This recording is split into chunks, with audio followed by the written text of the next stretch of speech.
네, 반갑습니다, 여러분. 오늘은 여러분들과 사람의 세포 안에 존재하는 염색체들은 어떤 특징을 가지고 어떻게 생겼는지에 대해서 이야기를 해보려고 합니다. 우리 지난 시간에 앞으로 이전 동안에 우리 공부했었던 내용들을 통틀어서 이제 사람에 대입을 해보고 그 사람을 이제 우리가 핵형 분석을 통해서 사람의 특징에 대해서 알아본다라고 알고 계시면 될 것 같아요. 자, 바로 들어가 보도록 하죠. 자, 사람의 세포예요. 사람의 세포에는 체세포, 몸을 이루고 있는 체세포와 그 다음에 이제 특별하게 생식세포라고 하는 세포, 이렇게 두 가지 종류로 나눌 수가 있죠. 생식세포라고 하는 애들은 정자와 난자, 얘네들을 의미하고 나머지들은 다 체세포다라고 기억을 하고 계시면 될 것 같아요. 자, 체세포를 기준으로 얘기를 할 겁니다. 그래서 몸을 전체적으로 이루고 있는 이 사람의 세포들은 총 염색체가 몇 개가 있냐면 46개가 있어요. 46개가 있어요. 그런데 하나는 아빠가 주고 하나는 엄마가 주고 그 절반 중에서 이제 절반은 아빠가 주고 절반은 엄마가 주고 해서 이제 우리는 서로 상동염색체가 존재한다. 그래서 핵상이 EN이라고 표현을 하죠. 자, 그래서 총 EN은 46개의 체세포를 가지고 있습니다. 이것을 조금 더 서술해서 표현을 해본다면, 자, EN은 46이라고 하는데 여기에 있는 염색체들의 숫자 중에서 상염색체와 성염색체로 나눠줄 수가 있죠. 상염색체 같은 경우는 44개이고 그 다음에 성염색체가 이제 한 쌍인 2개씩 존재해요. 여자 같은 경우는 XX라고 하는 형태로 존재하고 남자 같은 경우는 XY라고 하는 형태로 존재하죠. 여기 중에서 이제 성염색체를 기준으로 얘기를 해보면, 자, 하나는 아빠가 주게 되어 있어요. X라고 하는 염색체를 하나가 아빠가 주게 되어 있고 그 다음에 하나는 엄마가 주게 되어 있죠. 그리고 이 X와 X 두 가지의 성염색체들은 한 쌍을 이루기 때문에 EN이라고 표현을 하면서 얘네들의 크기, 그 다음에 모양, 이런 것들은 동일한 상동염색체다라고 얘기를 해줄 수가 있죠. 그리고 우리가 앞서 이제 더 나아가서 공부를 할 때 감수분열을 이야기를 할 건데, 그 감수분열을 할 때 이가염색체를 형성한다고요. 얘네 두 개가 서로 붙어서. 자, 그런데 얘네들은 서로 상동염색체긴 하지만 같은 자리, 같은 위치에 대립 유전자를 가지고 있는 반면 유전 정보가 완벽하게 동일하진 않죠.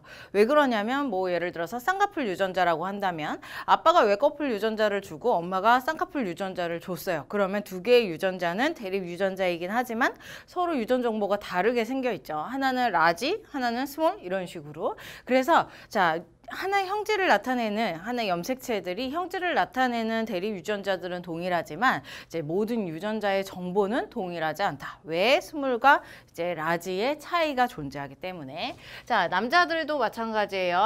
X와 Y가 있는데 X를 엄마가 주고 그 다음에 Y를 아빠가 줌으로써 이제 XY를 갖게 되면 남성으로 태어나게 되는 거죠. 자, 상염색체도 마찬가지. 44개의 상염색체 중에서 22개는 엄마가 주고 22개는 아빠가 줘요. 대신 이 22개들 각각은 이제 아빠와 엄마가 준 것들이 서로 상동염색체들이 존재해서 짝꿍을 이루게 되어서 EN이라고 하는 형태를 갖게 되는 거죠. 그게 사람의 체세포의 형태이다 라고 알고 계시면 됩니다. 자, 상염색체부터 성염색체까지 얘기를 해봤는데 한번 읽으면서 다시 정리를 해볼게요.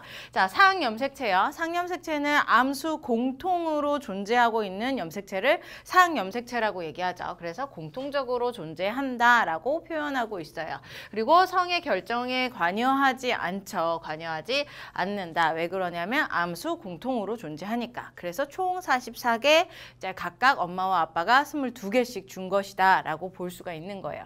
자, 22개는 당연히 엄마 아빠가 줄 때 난자와 정자로 주는 거죠. 그래서 이제 난자의 상염색체가 22개가 있는 거고 정자의 상염색체가 22개가 있는 거예요.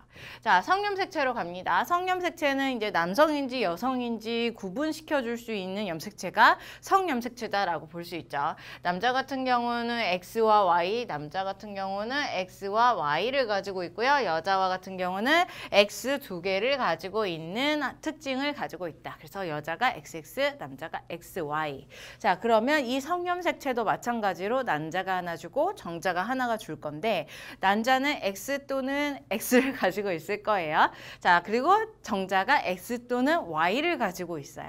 자, 여자는 여자 몸으로서 만들 수 있는 생식세포는 X염색체 2개뿐이기 때문에 나눠져 봤자 X염색체가 각각 상동염색체가 나눠져 봤자 X1, X1 이렇게밖에 될 수가 없어요. 그래서 난자는 무조건 X염색체만 줄 수 있습니다. 자손한테 무조건 X. 자, 그런데 정자 같은 경우 남자의 몸에서 만들어지는 생식세포이기 때문에 남자의 X와 Y 중에서 하나씩 가질 수가 있는 거죠. X를 갖는 정자가 있는 반면 Y를 갖는 정자가 존재해요. 그래서 자, X염색체를 갖는 정자, 그 다음에 Y염색체를 갖는 정자 이렇게 두 가지가 존재합니다. 그러면 이 중에서 X와 난자의 X가 만나면 여성이 태어나게 되는 것이고, 그 다음에 정자의 Y와 그 다음에 난자의 X가 만나면 이제 X와 Y로서 이제 남성이 태어나게 되는 거죠. 결과적으로 사람이 태어날 때 성을 결정하는 것은 무엇이다? 난자가 아니라 정자이다 라고 얘기를 해줄 수가 있어요. X가 오느냐 Y가 오느냐. 자, 앞에서 얘기했듯이 상염색체는 어차피 공통이기 때문에 정자든 난자든 상관이 없습니다. 자, 그래서 성 결정은요, 난자와 정자가 만나서 수정을 할 때 정자의 성염색체가 무엇이냐에 따라서 이제 결정이 된다, 이런 얘기가 되는 거예요. 자, 조금 더 얘기를 한번 해볼게요. 자, 핵형이 무엇이냐? 염색체의 형태, 크기, 숫자 이런 것들을 얘기를 하는 거죠. 그래서 크기나 모양, 숫자 얘네들을 현미경을 통해서 내가 관찰하는 것을 우리는 핵형 분석이다 라고 해줄 수가 있습니다. 그럼 염색체의 전체적인 겉의 모양은 알 수 있지만 그 염색체 안쪽에 있는 유전자는 알 수가 없는 게 바로 핵형 분석인 거 이제 한 가지 알고 가시고, 자, 그럼 사람의 핵형 분석을 해봤을 때 남자든 여자든 이런 형태로 존재하게 돼요. 44개의 상염색체와 그 다음에 한 쌍의 성염색체가 쭉 나열된 모습으로 핵형 분석의 모습이 보이게 되는 거죠. 자, 그림을 봤을 때 여러분들이 1번 해서 여기 덩어리가 1번 덩어리예요. 자, 얘네들이 이제 쌍리본의 형태로 보이고 있어서 여러분들이 얘가 하나의 염색체다라고 판단하기가 쉬운데, 이것은 조금 더 들여다보면 왼쪽에 있는 염색체가 쌍리본 하나, 그 다음에 오른쪽에 있는 염색체가 쌍리본 하나, 이렇게 해서 이 두 개의 관계는 상동 관계입니다. 상동 염색체의 관계죠. 하나는 아빠가 줬으면 하나는 엄마가 준 그런 상동 염색체의 관계이고, 지금 왼쪽에 있는 염색체를 내가 표현을 해보면 이렇게 하나의 염색체였는데 복제된 상태의 중기 때의 모습으로 보는 거니까 이런 형태로 왼쪽에 있는 염색체 가 존재하는 거고, 그것과 동일한 크기와 모양으로 이제 엄마가 준 상동 염색체가 쌍리본의 형태로 이렇게 옆에 존재하는 거죠. 이 두 개를 지금 1번에다가 갖다 놓고 그려놓은 거예요. 자, 핵형 분석 같은 경우는요, 크기가 큰 염색체부터 점점 작은 염색체대로 이제 번호를 매겨요.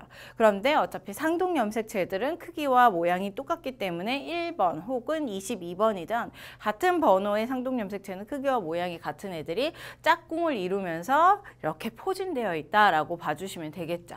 자, 1번부터 시작해서 점점점 작은 사이즈로 몇 번까지 가게 될 거냐면, 자, 22번까지 가게 되어 있습니다. 그러면 얘네들이 상동염색체의 쌍으로 존재하니까 총 상염색체는 44개가 되는 거죠.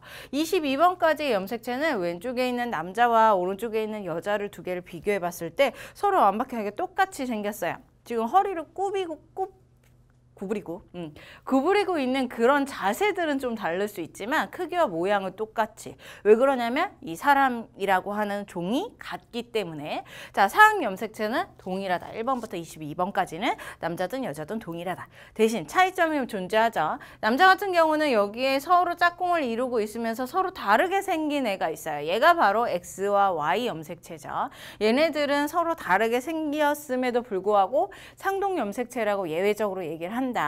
우리 감수 분열을 할 때 이가 염색체를 형성하기 때문이다. 이렇게 얘기를 한 적이 있습니다. 자, X와 Y 이것을 가지고 성을 결정하게 되고, 이렇게 우리가 핵형 분석의 전체적인 자료의 모습을 봤을 때 다 짝꿍이 맞고 오로지 한 쌍 서로 짝꿍의 모습이 다르게 생긴 애가 나타난다면 얘는 이제 성염색체로 판단을 하고 남성이라고 얘기를 해주면 되겠죠. 자, 여기 오른쪽에 있는 여자 같은 경우는 22번까지도 동일하고 이제 마지막에 존재하는 성염색체도 서로 똑같이 동일하게 생겨 있어요. 그래서 이제 이렇게 동일하게 모든 염색체들이 다 상동으로 짝꿍을 이루고 있으면서 다 동일하게 생겼으면 이것을 여성이다라고 봐줄 수가 있는 거예요. 사람의 염색체에서 1번부터 22번까지 친절하게 번호를 매겨주고 이렇게 성염색체를 남겨줬으면 얘를 보고 얘가 여성임을 알 수가 있겠지만 여러분들이 다른 문제에서 자료들을 봤을 때 이렇게 다 똑같은 여성의 형태, XX의 형태로 봤을 때 문제를 자료를 받아보면 다 똑같이 쌍을 이루고 있고 어떤 게 성염색체인지 모르기 때문에 성염색체를 구별할 수는 없어요. 그 여성만 보고는. 하지만 이제 남성 혹은 수컷의 자료를 보고 이제 성염색체를 찾아내면 덩달아서 비교해가지고 이제 암컷과 수컷의 성염색체가 어떤 것들인지도 알아낼 수가 있는 거죠. 그런 것들은 이제 이미 앞에서 우리가 염색체의 구조에 대해서 얘기를 하면서 문제도 풀어봤었고, 그다음 오늘 사람의 염색체를 문제를 풀면서도 풀어볼 겁니다. 자, 이렇게 얘기를 해줄 수가 있어요. 핵형 분석 여러분들 이렇게 봐줄 수가 있고요. 사람의 염색체를 봐줄 수가 있고요. 이 핵형 분석을 통해서 문제에서 많이 물어보는 것은 여기 기본 자료에도 나와 있는데, 자, 염색체의 숫자를 가지고 염색체의 수 이상 혹은 구조 이상을 물어볼 수 있습니다. 그 다음 두 번째로는 뭐냐면 지금까지 얘기했던 남성인지 여성인지 성 결정에 대해서 물어볼 수가 있어요. 자, 그럼 염색체의 숫자 이상에 의해서 나타나는 돌연변이 혹은 질병은 무엇이 있는지 위쪽에 이제 기본 자료를 가지고 다시 한번 얘기를 해보려고 해요. 자, 여기에 있어요. 지금 다운 증후군, 에드워드 증후군, 터너 증후군, 클라인펠터 증후군 이렇게 존재하죠. 이제 다운 증후군 이미 결정되어 있는 증후군이에요. 질병이에요. 21번 염색체입니다. 다른 염색체면 안 되고 이제 전체적으로 크기를 쫙 나열했을 때 21번째로 큰 애 혹은 뒤에서 이제 두 번째로 작은 애 이렇게 봐주시면 돼요. 자, 두 번째로 작은 애 21번 염색체가 만약에 핵형 분석을 통해서 봤더니 3개야. 그렇게 3개가 된다면 이 사람 같은 경우는 이제 정상적인 46개의 염색체보다 1개의 염색체가 더 많은 거죠. 그래서 이에는 47이라고 표현을 해줄 수가 있고요. 그 다음에 얘 같은 경우는 이제 45개의 이제 상염색체를 가지고 있으면서 성염색체는 일반적인 모습을 갖는 다운 증후군의 모습을 보일 수가 있습니다. 그래서 핵형 분석의 자료를 줬을 때 21번이 3개이다. 그러면 여러분들 다운 증후군이다. 이렇게 선지를 찍어주시면 돼요. 다운 증후군이 가장 많이 나오겠죠. 우리 주변에도 굉장히 많으니까. 자, 에드워드 증후군은 18번 염색체가 3개예요. 위쪽에 있는 다운 증후군과 동일하게 47개의 염색체를 가지고 있죠. 45개의 상염색체와 그 다음에 2개의 성염색체. 그래서 45개 플러스 XX 혹은 45 플러스 XY 이렇게 표현을 하게 됩니다. 그 다음 이제 아래쪽에 2개는 이제 성염색체에 관련한 우리 증후군이라고 봐줄 수가 있어요. 지금 상염색체는 동일하게 이제 일반적인 사람들이랑 동일하게 44개를 가지고 있는 반면에 이제 터너 증후군 같은 경우는 XO라고도 표현을 하는데 X 하나만 있고 이제 옆에 있는 상동염색체가 없는 형태. 그래서 X 1개만 있는 형태. 그래서 얘를 내가 핵상을 쓴다. 그러면 2에는 46이 아니라 하나가 부족하기 때문에 45 이렇게 표현을 해줄 수가 있겠죠. 자, 아래쪽에 있는 클라인펠터 증후군 같은 경우는 성염색체가 XXY예요. 3개가 된다는 얘기죠. 그래서 얘는 2에는 47이 될 것이고 그 다음에 XXY 성염색체가 3개가 되는 형태. 그러면 여기에 있던 Y가 존재하기 때문에 일단은 남성이지만 X 염색체가 2개이기 때문에 이제 성 구분이 조금 애매한 남성이기는 해요. 하지만은 2차 성징에서 가슴이 나온다던가 이런 형태의 특이한 형태를 보이게 되겠죠. 터너 증후군도 X 염색체 하나만을 가지고 있어요. 2개를 가지고 있을 때 정상 여성이 될 수 있는데 그래서 꼭 남성의 모습이 약간씩 보일 수 있는 여성의 특징이 줄어드는 그런 형태를 갖는 게 바로 이제 터너 증후군이다라고 볼 수가 있습니다. 자. 예를 들어서 여기에서 터너 증후군과 클라이펠터 증후군만 얘기를 해봤는데 조금 내가 상상의 나래를 펼쳐서 X는 하나 있는데 Y가 두 개 이렇게 생각을 해줄 수가 있는데 Y가 두 개가 들어간다면 그 세포죠. 일단은 이제 정자가 난자랑 만나서 하나의 수정란이 되죠. 그 수정란은 살아날 수가 없어요. 죽을 수밖에 없어요. Y는 무조건 하나여야 되고요. 그 다음에 성염색체 중에서 X가 없는 염색체 YY라던가 Y 하나 이렇게 생각을 해줄 수가 있겠는데 X 염색체는 무조건 들어가야 돼요. 무조건 들어가야지만이 이 세포가 발생이 되고 사람으로 태어날 수가 있다라는 거. 그래서 우리는 터너 증후군이랑 클라이펠터 증후군 이렇게 두 가지 정도만 기억을 해주시면 될 것 같아요. 조금 더 어렵게 나오면 XXX가 나올 수 있는데 그것의 출제 빈도는 굉장히 낮기 때문에 이 정도로 파악을 해주시면 될 것 같습니다. 자, 이렇게 사람의 염색체를 나눠봤습니다. 이에는 46개의 사람의 염색체 중에 상염색체와 성염색체를 나누고 그 다음에 핵형 분석을 통해서 여러분들 이제 이런 특이한 점들 염색체 수의 이상을 판단하는 문제들을 풀어내 주시면 될 것 같죠. 자, 문제를 풀면서 이야기를 더 진행해 보도록 할게요. 첫 번째 문제입니다. 네, 첫 번째 문제예요. 자, 어떤 사람의 핵형 분석 결과를 나타나고 있다. 그래서 1번부터 22번까지 나타나고 있는데 핵형 분석을 쫙 봐서 특이한 점을 찾아내면 돼요. 1번부터 22번까지 혹은 성염색체를 봤을 때 서로 짝꿍이 있어야 돼요. 이게 사람의 체세포의 핵형 분석이죠.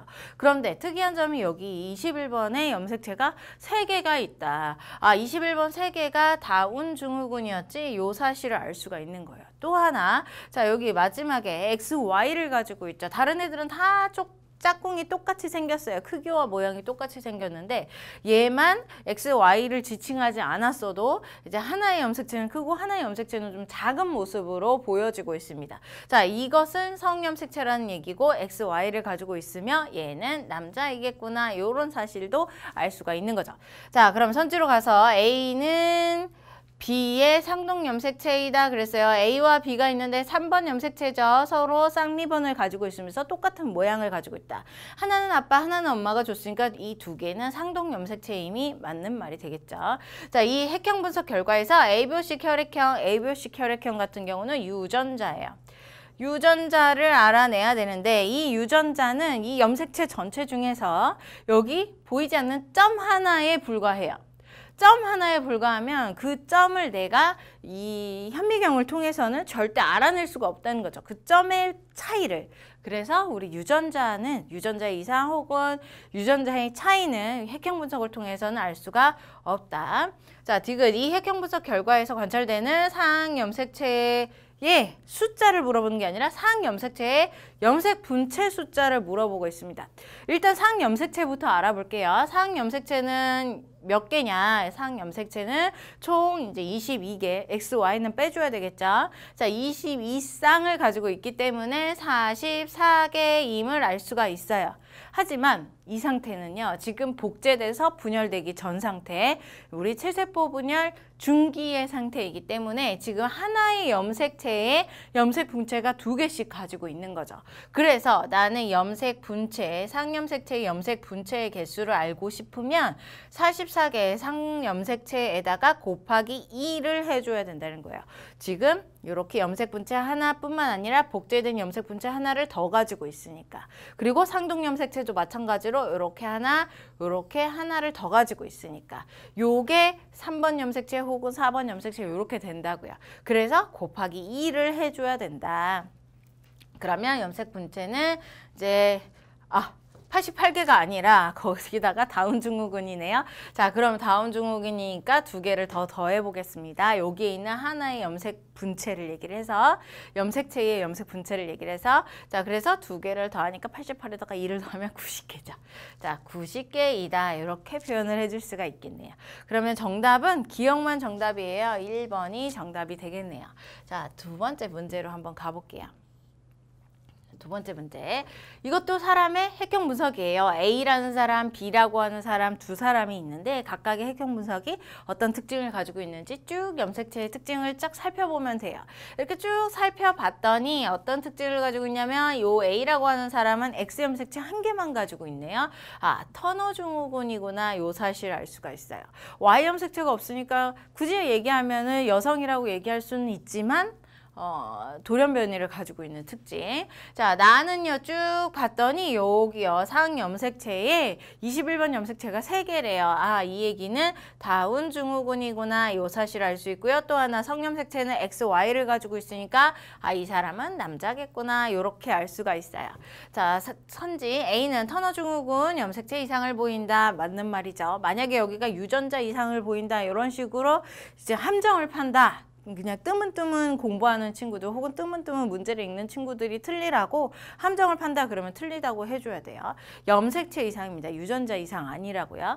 자, 나에서 정록생명도 마찬가지로 유전자의 차이예요. 그러니까 이 유전자의 차이는 핵형 분석을 통해서는 알 수가 없는 거죠. 그래서 틀리다. 기억만 맞죠? 자, 그 다음에 디귿 나의 성염색체 수다 그랬어요. 성염색체는 X와 Y 두 개를 가지고 있죠? 이렇게 써주고. 자, 가의 염색 분체 수다 그랬어요. 염색 분체가 총 몇 개냐면 상염색체는 22개 염색 44개의 염색체를 가지고 있으니까 총 88개의 염색 분체에다가 그 다음에 성염색체가 X 하나를 가지고 있죠. 그럼 염색 분체는 2개니까 2 이렇게 해줘야 되겠죠. 그러면 90개를 가지고 있네요. 맞나? 뭐 대충요. 90개를 가지고 있네요. 자, 네. 그러면 이렇게 90을 2로 나눠버리면 45개이다. 맞는 말이 되겠죠. 기억과 디귿이 정답이니까 4번이 정답이 되겠습니다. 자, 이렇게 두 가지 문제를 한번 풀어봤어요. 여러분들 핵형 분석, 사람의 핵형 분석은 좀 쉽고요. 이제 다른 동물을 딱 대입을 하면서 핵형 분석을 풀어내라 그러면 좀 어렵게 되죠. 그래서 여러분들 핵형 분석을 조금 염색체들의 모양을 보고 특징을 파악하는 연습들을 해보시면 조금 더 쉽게 다가갈 수 있을 거라고 생각이 듭니다. 자, 오늘은 그럼 여기까지 하도록 하죠. 수고 많이 하셨습니다.